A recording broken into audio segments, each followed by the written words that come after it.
Alhamdulillah, bersyukur kehadrat Allah Subhanahu Wa Taala atas kurniaan yang amat besar bagi saya yang tidak terhingga, khususnya pada Parti Islam Se-Malaysia PAS PN yang dimenangi oleh calon pemimpin yang tak asing lagi dalam masyarakat Karambunai khususnya dan Sabah amnya.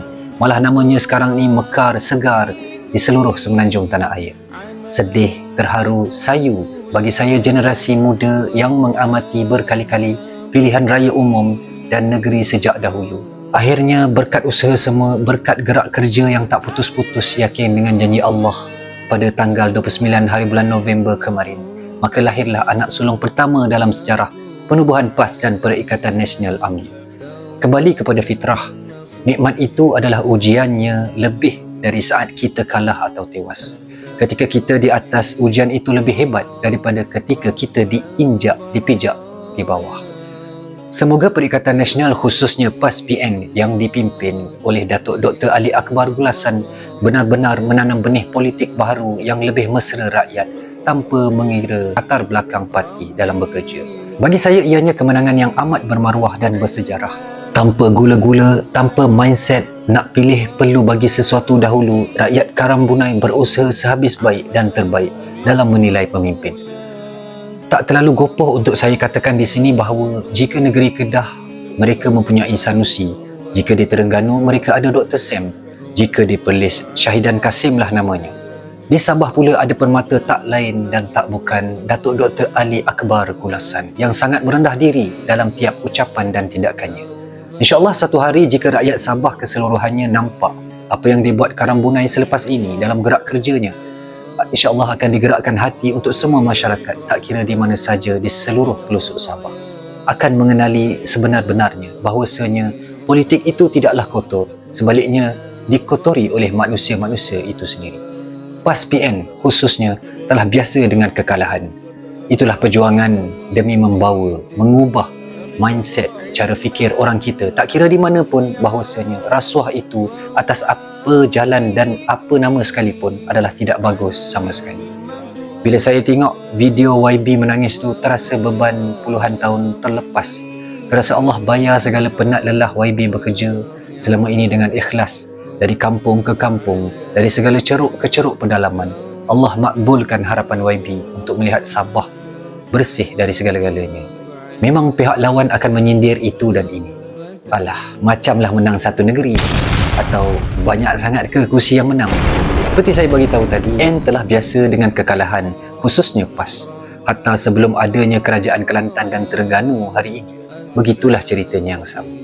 Kerusi yang pertama itu akan menjadi batu asas yang akan beri kefahaman pada semua dengan nilai-nilai baik yang akan diketengahkan dalam pentadbiran pemimpin itu.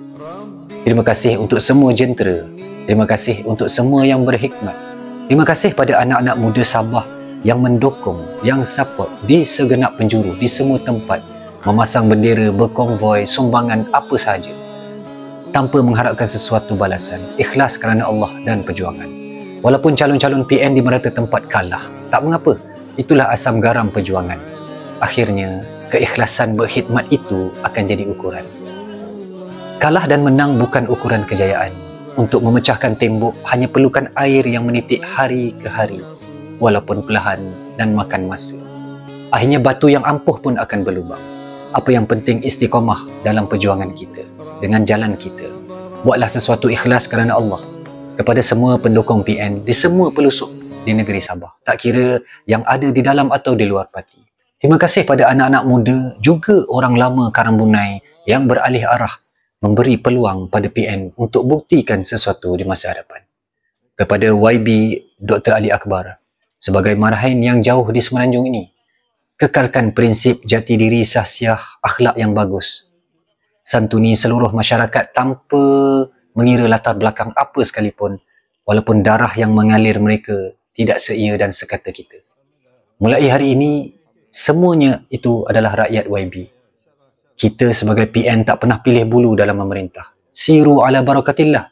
Semoga kemenangan ini membuka lembaran baharu dalam politik Sabah yang lebih sejahtera, yang lebih matang. YB ambillah ibrah perjuangan Nabi dan para khalifah.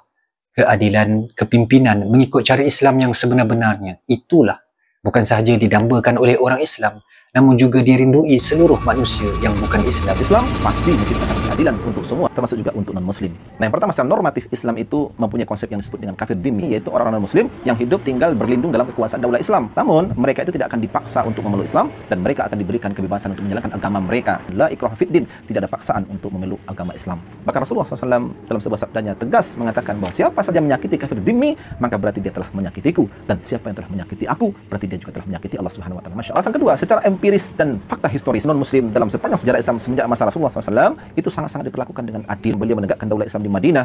Itu penduduk Madinah jangan dikira itu semua adalah orang-orang muslim saja. Tidak, mereka itu juga ada komunitas orang-orang Yahudi, ada Bani Nadir, Bani Qainuqa, Bani Quraidah, juga ada orang Nasrani dan orang musyrik yang lainnya. Tapi semua mereka itu kemudian berkumpul dalam satu daulah Islam dipimpin oleh baginda Rasulullah SAW, dan mereka diikat dengan perjanjian yang ditulis oleh baginda Rasulullah SAW, yaitu disebut dengan Piagam Madinah yang dilanjutkan oleh Khulafaur Rasyidin. Dan ketika itu wilayah Islam sudah semakin meluas ya, sampai penaklukan ke Syam, ke Mesir ya, ke Persia, dan sudah pasti penduduknya pun adalah penduduk yang heterogen, baik suku, agama, bangsa, warna kulit dan sebagainya. Bahkan tak sedikit keadilan dalam Islam itu kemudian mengantarkan mereka kepada hidayah Islam. Sejarawan non-muslim sekalipun telah menulis dalam kitab-kitab mereka, dalam buku-buku mereka secara jujur. Di antaranya buku yang ditulis oleh Thomas Alnor yang dia mengatakan bahawa perlakuan terhadap warga Kristen oleh Khilafah Turki Utsmani selama lebih kurang 2 abad setelah penaklukan Yunani telah memberikan contoh toleransi keyakinan yang sebelumnya tidak dikenal di dataran Eropa. Bahkan selama hampir 800 tahun ketika Islam menguasai Spanyol, Yahudi menikmati zaman keemasan mereka di wilayah kekuasaan Muslim di Andalusia. Karen Armstrong dalam bukunya A History of Jerusalem. I'm not a Muslim, but I wish that the Caliphate would come back, and I'll tell you why.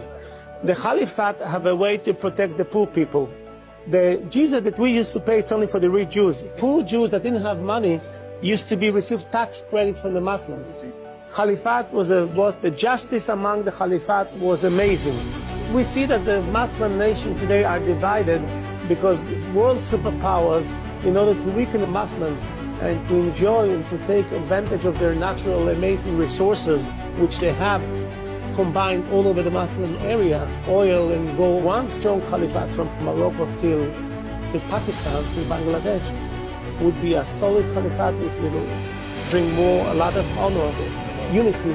Saat mereka semua merasakan pentadbiran kita yang bersih, yang adil untuk semua dari dulu hingga hari ini, maka datanglah gula-gula seberapa banyak sekalipun selepas ini, insya-Allah, maka hati mereka akan sebulat suara mengatakan tidak kepadanya. Itulah tarbiyah kita secara tidak langsung. Jika ada yang menyindir, mustahillah Sabah boleh bertukar kerajaan PN nanti. Nak menang satu pun macam nak mati.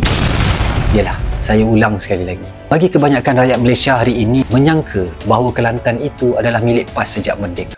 Walhal berpuluh tahun selepas merdeka barulah tapak pertama dibuka. Siapa sangka Terengganu hari ini suatu ketika sama saja seperti Sabah?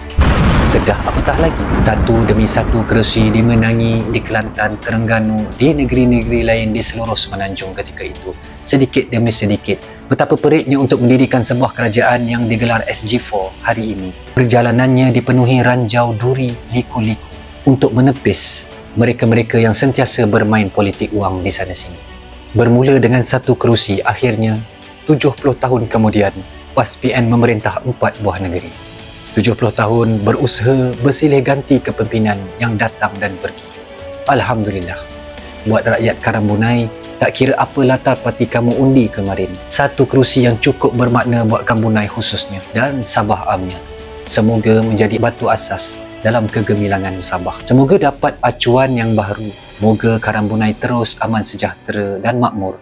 Kepada calon-calon yang tewas, tingkatkanlah usaha anda semua. Pada seluruh pengundi-pengundi calon PN, terima kasih tidak terhingga. Semoga Sabah lebih terus maju jaya, aman dan makmur ke hadapan kelak.